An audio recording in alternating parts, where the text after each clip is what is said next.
mapato ya media ni kwamba leo tumekuja na PS wetu wa crops kwa maneno ya ukulima, na hawa wakulima ambao wamejaa hapa wamekuja kuchukua mbolea, kwa sababu hapa Kisii Mungu ametubariki. Hii ndio bedroom ya Mungu, anaogea hapa Kisii.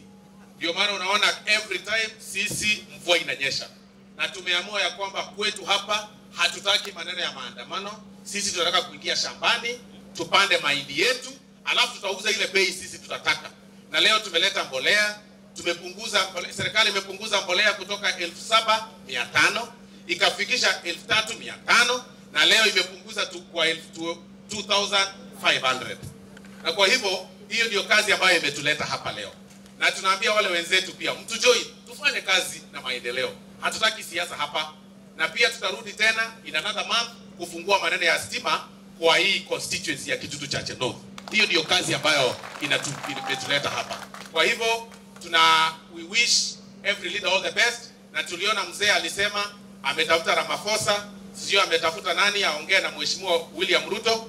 Sasa hivi Mheshimiwa William Ruto hako kule Coast kwa maneno ya maendeleo.